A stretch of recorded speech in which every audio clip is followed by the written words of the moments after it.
It's good to have you join us again this beautiful morning. Yes, we have on the front line and we're going talking about a topic that yes has raised a concern in Nigeria some couple of weeks now when an issue was raised by the governor of Oyo State at a gathering where he mentioned about the influx of bandits into southwestern part of Nigeria, and that's generated concerns among stakeholders, security officials, and individuals in the southern part of the nation, Nigeria.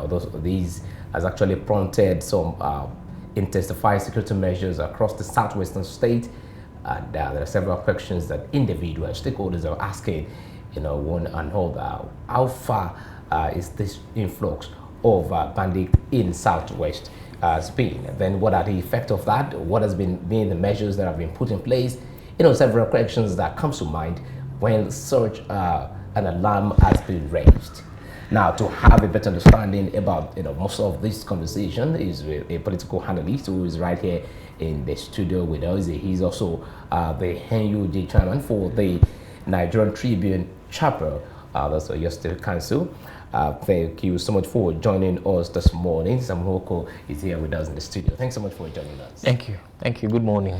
It's good to have you again. Good to be here once again.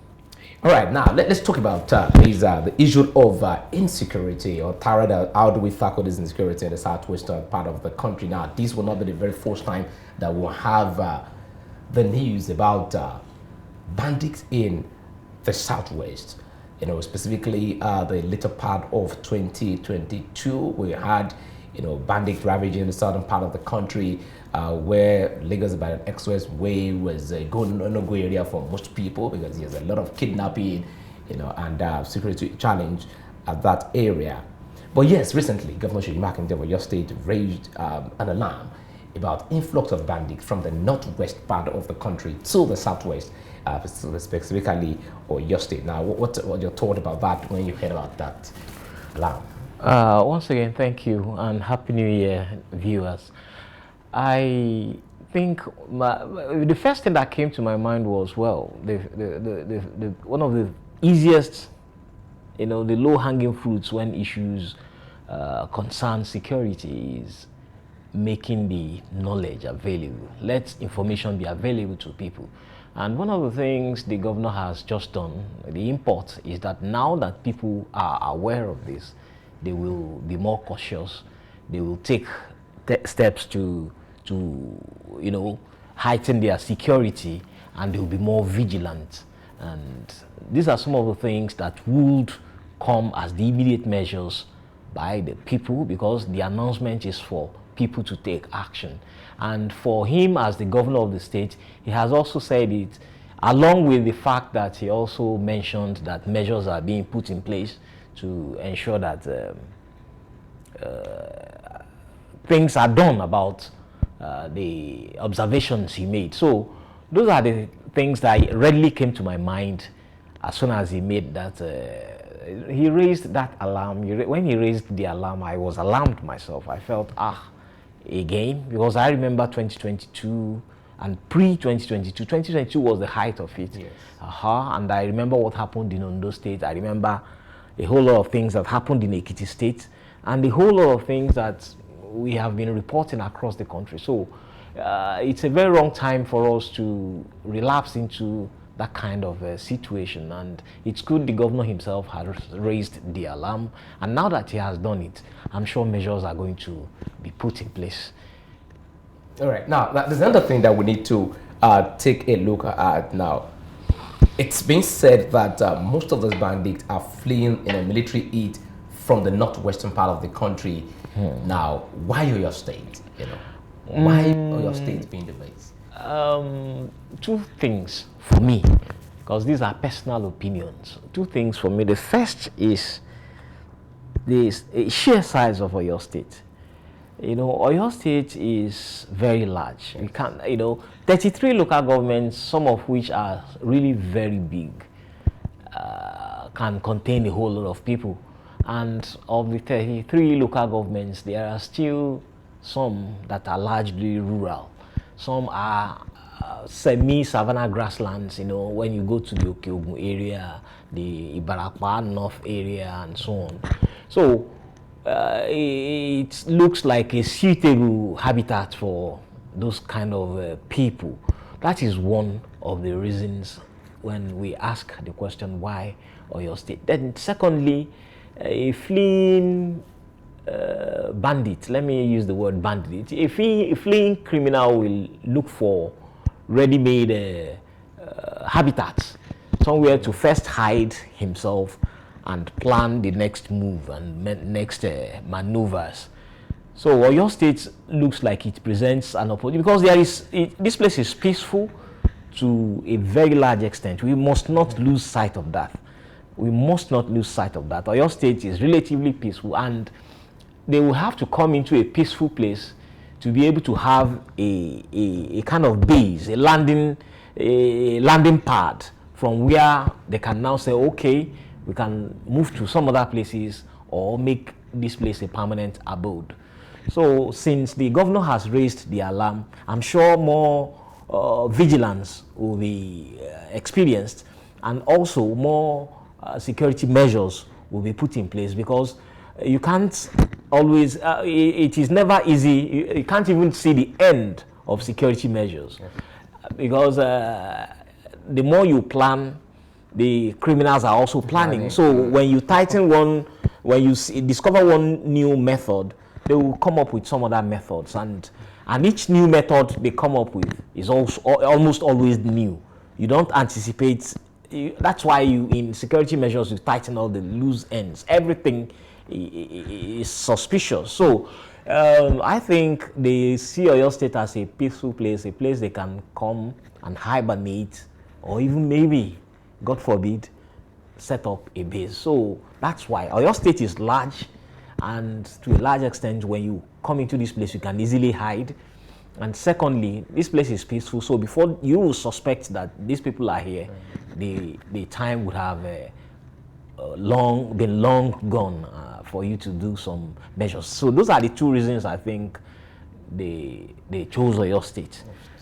All right. Now, thank you so much for that. Now, you will agree with me that Oyo State is not at the borders. It's not a border state with, any of these states. So which means that we have some other southwestern states, that are much closer to them, and yes, by virtue of the route and geography, most of these bandits will have passed through some other state. Yes. Now, is it not a better time where there must be a collaborative effort for our state in this southwest to come together and fight it as one? So which means states who are at the border of the southwest, takes a better measures than allowing these people to pass through their state. Yes, you see, that reduces. Yeah. Now, let's look at it this way. If Seyi Makinde did not speak up, we wouldn't have been having this discussion. So it seems. So Seyi Makinde spoke up. Oyebanji, Abiodun Abayomi Oyebanji of Ekiti State should be the one speaking up, because I know very well that the people in Okeako, Yemero, and other parts of Ekiti North, especially Ikole local government, have been crying out over the years. Interestingly, I spoke with someone yesterday, an old friend, who, he called to say Happy New Year and things like that. I said, how is your area? He said, with the manager as it is, they have found their own local ways of fight, because that place is more like a savanna grassland, the Ekiti North area. And Abiodun Oyebanji as governor, if he had been the one who raised the alarm Seyi raised, we would have said, yes, he's been battling this for a long time. We remember also that when Fayose was the governor, he went to that place when there were issues of kidnapping and killing in Ekiti North. We went there, the usual Fayose bravado. He went there and, as they say, oh Lord, show are. He went and showed himself and said, look, I warned people. But beyond that, he also took some measures. He called the leaders of the people who are suspected to be related to, by relation I mean the tribe that is attributed to insecurity, and said, look, if anything happens here, I'm going to hold you responsible. So he put the responsibility in the hands of the local people and left the local in the hands of people who understand the terrain. So Ekiti, that is about Ekiti. Ondo, you remember also that there was a very long battle between the federal government and Akeredolu when he wanted to establish Amotekun. And they were telling him a whole lot of things. You can't, in fact, the bottom line of what they were telling him then was, you can't start a new security outfit. But thankfully, the entire southwest region was unanimous in saying, we want this. And today we have the Amotekun. Again, Amotekun has assured that they will be up and doing to ensure that this thing does not escalate beyond the alarm that has been raised by the governor. When you also look back, Colonel, I think he retired as a brigadier general, A.K. Togun. He is one of the patrons of Amotekun in Oyo State here. More than once, the elderly man has raised the alarm and said, look, there are people coming into our locality. He is from Okeogun. There are people coming into our locality who don't belong here. So when they raise the alarm, they go and, they go and hush them out of those places. And now it looks like it's becoming more intense. That is why the governor himself had to do something. So what I expect is that now that Governor Seyi Makinde has spoken of, I expect him to contact his colleague governors and say, gentlemen, what are we going to do about this? To a large extent, the things they do about security are often done quietly. So I expect him to call them, the people who are our neighbors, Osun, because Osun and Ekiti are like that. Ondo, Ekiti and Ondo are like that. Osun and Ondo is also like that at Ikeji, Arakeji area and Owen and so on. So I expect them to call themselves and say, look, gentlemen, let's take measures to prevent this thing from going beyond what we already know. Because they will be getting their briefings and they will also be getting all the necessary information they need and they should get as chief executive officers of their states first and as chief security officers of their states. So I expect them to do something along that line. They shouldn't just raise the alarm and go back to sleep. All right, more to talk about, but let's take a very quick break. And when we come back, the conversation will continue. Just stay with us.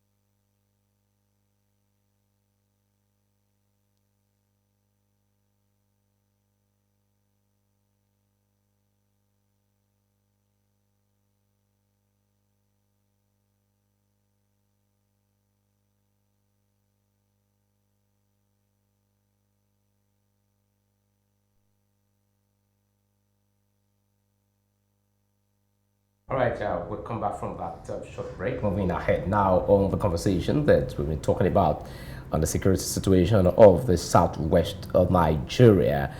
All right, let's talk about the involvement of community individuals now. Because, yes, but when you were talking, you talked about an area, where, even let's talk about individuals who have this experience. When you see strangers who are coming to your abode, what is the responsibility as a citizen, as individuals, to this issue of insecurity? Your question underscores reinforces the saying that security is the business of everybody. I agree. It's trite. It's a common saying, and that's what it is. There is no sugarcoating it. That is what it is. Security is the business of everybody. I remember a governor, in fact, I remember this man in Anam, Peter Obi, this same Peter Obi, when he was governor, the issue of kidnapping became so rife that you could hardly go out because nobody knew who was what. So one day he called what I refer to as a showdown meeting with traditional rulers. And he said he had sent a law to the State House of Assembly that any traditional ruler in whose community a kidnapper is found to have built a house, that traditional ruler will be dethroned, that house will be demolished, and his throne will be abolished. Whether, so he read, it was a riot act. And the security apparatuses of the local communities had to call themselves and say, look, so it was they themselves who mounted the security. And it worked. Because Anambra used to be the height of kidnapping. But now it has become the height of some other thing. We leave that. Now, I spoke about Okeako. I spoke about Irele, Yemero, and those places. There are farm settlements in those places. Someone once called me from that community. The person is a retired senior army officer. And the person said, if they were allowed to take security into their own hands, that they could do something as the community, but that the things they are hearing from above was disturbing and it dissuaded them from taking certain actions. The person was complaining so very bitterly, but has not complained since the advent of the government of Bola Ahmed Tinubu. So the last time we spoke, I said, it be like say, they talk that your wahala again. He said, it's still there. We say, but now it is reduced because they have found ways around. Now they take certain measures as themselves. They have even found ways of saying, look, if anybody enters this community and it happens to be somebody we do not know, we have to, let's do something before we call on governments, So that is community action. So in every place, we need community action. We need community action from the level of community leaders. By community leaders, I mean even traditional rulers and chiefs. See what happened in Bodija. It was January last year. Yes. It's just January last year. Yes. People knew that certain actions are going on in that community, but they didn't know what it was going to amount to until it happened. Now, 3.1 billion or thereabout. Is it? Yes. About 3.1 billion is the Nigerian Society of Engineers did a valuation of what was damaged there. And we arrived at 3.1 billion. That's a lot of money. So now the inaction of certain people have cost the entire community 3.1 billion.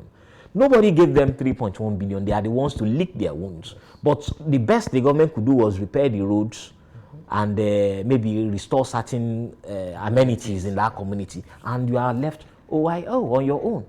So if you do not say something when you see something, with the repercussions, the consequences will be there for everybody to bear. So I expect communities to take action. I expect leaders of communities to sensitize their people, because I know that people could also be complicit. People could, one way or the other, allow themselves to be used by bad elements among the community members. So it is very important for constant sensitizations to be going on. I belong to a community association. I hardly go to meetings because of my schedule. But the community WhatsApp platform, when you see something, you say something. When you see something, you say something. So those things are very, very vital, and it is very useful for people to use to be able to plan their security measures. So community action, community involvement is very, very important, and individuals make up the community. All right, that's the truth. Anyways, the individual makes the community. Now let's talk about security groups aside the well-known, the police, the civil defense. Even Amateco now. Mm-hmm. Now, there's some other groups who have agitated that yes, they could be of help. If allowed to do that, the Odua People's Congress and Bekoya Society, Vigilante Group of Nigeria, many other others like that. Do you feel that they have roles to play in the fight against insecurity, basically? Yes, I agree with them. I agree with them because they all form the components of the society. The only thing there is that we should streamline all our actions. We should not act arbitrarily. Actions should be geared towards the same goal. Amotekun should not act as if Odua people are irrelevant. And when you make arrests, what the law says is you take it to the police. You are not supposed to take action, So go to some communities, you find out that the communities employ Odua members to serve as Olode. I don't know how best to describe they are night guards and things like that. And this is in the knowledge of the police, because my own community, we have about 2 or 3 at certain parts of the community, and the police know this. In fact, sometimes when certain members of the community refuse to do their duties as members of the community, and the police come, the police will be like, why are you not doing what you are supposed to do? So what it means is that there is a synergy, and that's what it should be. So if Odua, Amotekun, police, and even if there is community security committee, all of them are supposed to work in collaboration with one another to ensure that the community is secure, which is the ultimate goal of everybody. So I think I agree with them. They have roles to play, just like each individual also has a role to play. Now, the Odua People's Congress basically have, mentioned to some state governors in the Southwest to declare state of emergency, on insecurity. Do you think that is the way forward, to tackle these menace that we have? Declaring a state of emergency on insecurity, it may be a way forward, but I don't think it is the immediate thing to do. Certain measures should be put in place and actions should be taken. It is only when these actions are seen to be failing or have failed completely, that's when you may now declare a state of emergency on security. And again, it may not be the job of the state government to do that, because the federal government, which controls the armed forces, also has a role to play in all of these. However, like I said, collaboration is a very vital thing in all of this. Before you go to the extent of declaring a state of emergency, then it must be so very bad. We have states in which farmers have been slaughtered this year. We have states in which farmers have been shot, kidnapped. We have states where farmers pay rent to be able to go to their farms. They pay ishakole, ground rent kind of thing, to be able to access their farms and so on. In those places, there have not been state of emergency. But for Odua People's Congress to call for a state of emergency, then it means they are seeing more than we are seeing. But I don't think it is so bad as for the government to declare a state of emergency as things stand today. All right, now let's talk about your state predominantly now. Some part of the state now, the governor did mention that some of his birthday ceremony at Luki went to a part of settlement, and he had a few kilometers away from where he is, there's been, influx of these. And, that is one of the bases where he came to raise the alarm. Now, what is expected of, you mentioned partly, the traditional rulers, what is expected of the state government? Now, it might not be visible, but what is expected of them to nip this at the bud? Now, the governor only mentioned a part. Who knows how many of the settlement that has been occupied? It's that bad. And that is why I said security issues are left as security issues. We are in the town, we are in the state capital, so to a large extent, we don't know what is going on in the remote parts of the state. Now that the governor himself has seen and has heard, I want to believe that something would be done about it. Then the other local security outfits, by local I mean our own indigenous security outfits, the hunters, they have a union, the Odua People's Congress, the Amotekun, then you now go to that, the apparatuses of the federal government. All these are things that are supposed to be activated.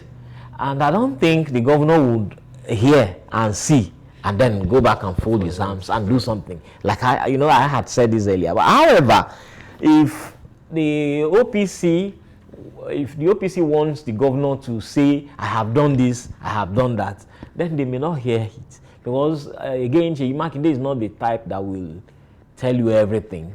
But when he has seen these things, I believe that as a reasonable governor, which I think he is, he would have done some things. But the OPC should not expect him to spell out what he has done. Nobody will do that. When you speak with even some of his aides in security and so on, that's the much they can tell you, that, look, don't worry, actions are being taken.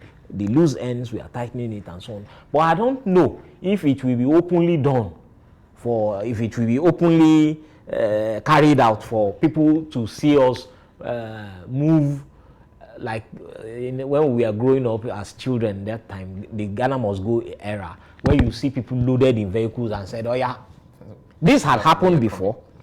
Go back to where we are coming from. I don't know if that will be done openly now, but again, measures are being taken, including traditional measures. Because I know a community in Okogun that said, look, once you enter, as you come now, so you go just they go. Yeah, this is not a place for you. So we have those ones too. But while we also admit that measures are being taken, I think the government should let the people know that actions, and assure people that action is being taken and the kind of actions that are being taken, so that people will know where to direct their prayers and their requests. All right. Now, you agree with me that this is not the first time that we've had issues of banditry, kidnapping, maiming of people in the western part of the country. And let's talk about some part of your state. We've had that in Okeogun area, Igboho, or the likes, sometimes. But now, what can be the lasting solution or a long-term plan, that government can, policies that government can enact to forestall the future, or rather reduce to the barest minimum? Because yes, there's no way we won't talk about criminals activities in the state. Criminality evolves. People come up with various kinds. Before now, there was nothing known as cyber crime. Yes. We didn't grow up to know cyber crime, but now there is cyber crime. So you have to find a way to fight cyber crime. It's a new development. That's one. In 2001, 2002, 2003, we were touring Borno, touring Yobe, Kebbi, Sokoto, Zamfara, and so on. None of us, because we came from the south to tour all those places. We were in Ganze, we were in Magumeri, in all those places. We didn't know, in fact, the word bandit was a remote word in the dictionary. None of us thought about that. But we knew that there has always been the Almajiri. Why I'm saying all this is that security measures evolve just as security situations evolve. So what it means is that the government will have to be at its toes every time, at any point in time. And government, since 1999 to now, we've had about 8 or 9 governments, at various levels. So governments, each layer of government will have to put its own in place, and that layer of government will have to collaborate with the federal government, which is the ultimate in providing security, to ensure that new security situations are tackled with new techniques and new measures are always put in place. Because it's like this: when something new comes, you make a law, or you take steps to tackle that something new, and then another new something new comes up. So you begin another new measure to tackle the new something new. So it keeps evolving like that. But again, what it means is that strengthen your security apparatus, collaborate with the federal government, and I know that a lot of things will be sorted. But again, Seyi Makinde's concern was influx, yes, meaning that they are coming from somewhere. Yes. It is not that they evolved from within. So that influx means that there has to be measures, security control at borders. Is it borders now? Boundaries, state boundaries. There has to be adequate security measures to sieve the kind of people that pass through certain places, because these bad people, they know they pass Oju Bangba, they know they pass the regular routes. They will have to pass through some routes in the bush. Some they create for themselves. It's like when I was in the Niger Delta.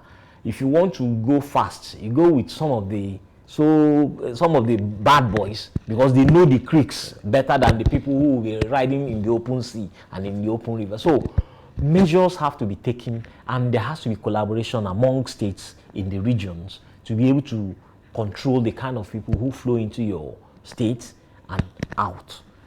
So that's what I think. All right, talking about collaboration now, you talked about collaboration, but now on the other hand, now how best can the government collaborate with media practitioners like us, to be able to give adequate information to people as at when due?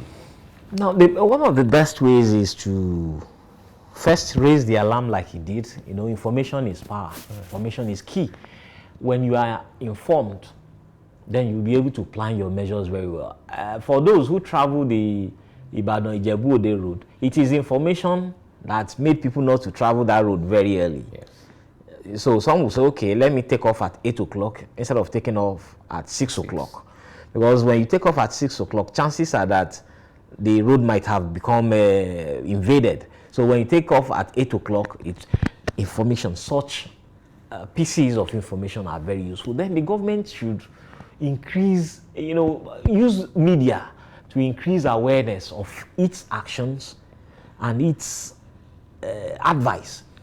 Advise people on what to do, advise people on what not to do, advise people on how to do what you want them to do and how not to do what you want them to do. You buy media space and media spaces, adequate media spaces to do this sensitization. It is very, very important. And we always advise the government, you don't choose which medium to disseminate certain vital information, pieces of information. You use all that is available to you, because you don't know who listens to what and who watches what. So don't just say, I posted it on my X handle, I went to this so-so TV station, I went to so-so radio station, didn't you hear it? No, it shouldn't be like that. There should be a way to spread this information so that people will have adequate knowledge of it.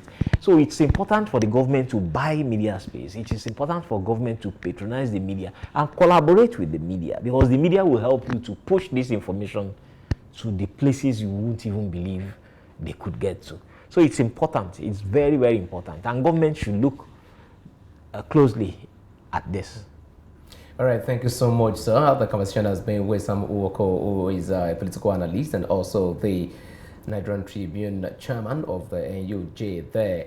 And it's been a very good conversation, having to talk about how we tackle the insecurity in the south of West Nigeria. And yes, on the heel of the alarm raised by the governor of Oyo State about the influx of bandits from the northwest Nigeria. Thank you so much for joining us today, and we do appreciate your presence. Thank you. Thank you very much for having me. All right, join us again tomorrow for another wonderful episode of the program Frontline. My name is Shegun Fumi. You don't the rest of your day. Good morning.